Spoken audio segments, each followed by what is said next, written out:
So, hello, very warm welcome to all the participants over there. So, today we are going to walk through with one of the most relevant and I think the very important database based on the current research context. The name of the database stands for dbSNP.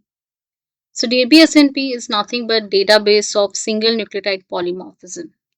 So, if you guys are really interested to proceed your research for finding the different kind of multiomics data, specifically with the genomics context, and you guys want to know how your genome data is providing you information about mutations, annotations. So, and then interpret your results accordingly.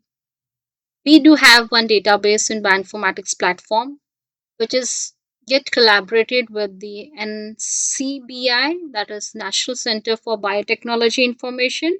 So within that only you guys can pull out the SNP database, as you all can see that, right? With the integration of NIH, that is National Library of Medicine.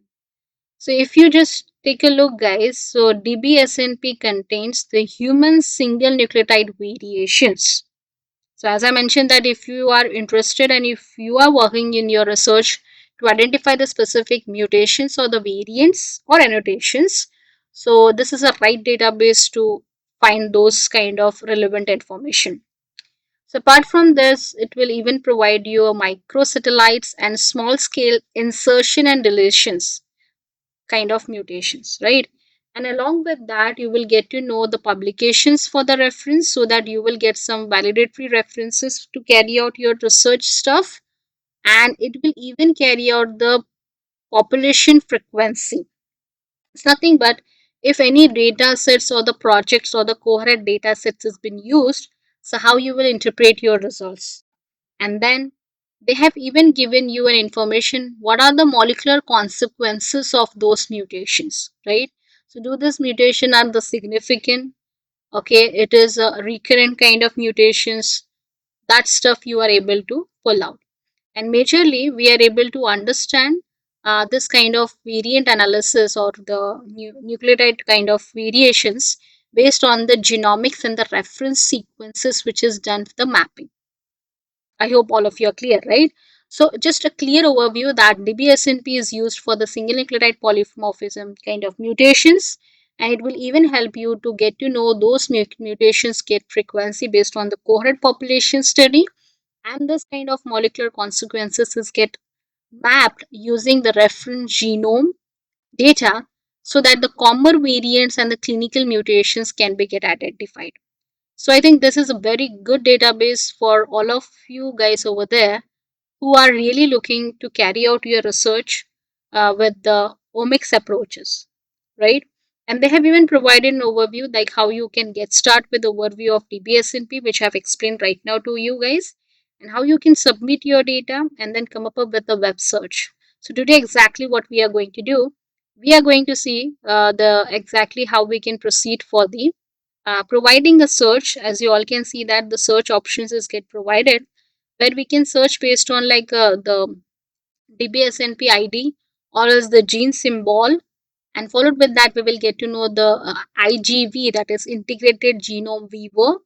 Okay, the Genome Viewer based on the chromosome location positions can be done, and we will get to know the clinical significance, that is the molecular consequences of those mutations in the form of like pathogenic mutations, likely to be pathogenic, by using the clinical references alongside.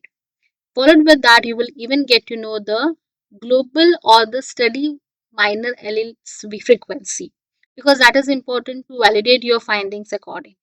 So I think, as I mentioned, this is the best resource to carry out your study. If I just type like the gene name, as you all know, it's a P53. Okay, it's a universal gene, right? So straightforward. If I just give a keyword search over here, so you guys can check it out. The first thing that how many hits you are getting over here. So all of you can see that around 12,527 hits. It's nothing but the results I can get based on the keyword search of P53. The next important things to check it out over here is the clinical significance. So if I'm interested to pull out this data, so how this mutations is get classified, like it's a beginning kind of mutations, interpretations based on the pathogenic drug responses of those mutations has been studied, right? Because the clinical data is even included with that, right? It's likely to be beginning or the pathogenic, but uh, included with the risk factor. So those kind of clinical significance informations you will pull out from this dbSNP. The next thing, they have given the validation status. So how the status is gets studied based on the data sets, publications for the references so that we will get a good reference to validate our study, function of those mutations like infront mutations, deletions, indel mutations, codon variants, missense accordingly.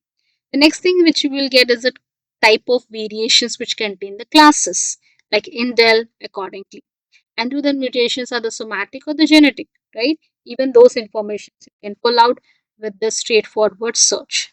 Now you can see, guys, these are nothing but the SNP IDs which is given. Followed by that, it has even mentioned what is your type of variant. It's SNV. Allelic variants are even provided so that you will get a proper information with the chromosome location and the positions with the reference genome. Okay, you will even get to know the specific gene with the tree view id or the variations view id. That is the additional features which is get added over here. Okay, so you guys can definitely take a overview on that so that you will understand comprehensively what is the use of the data and how I can proceed for my data analysis, right? And then you will even get the clinical significance based on like the data sets which is get processed accordingly, followed with the literature information.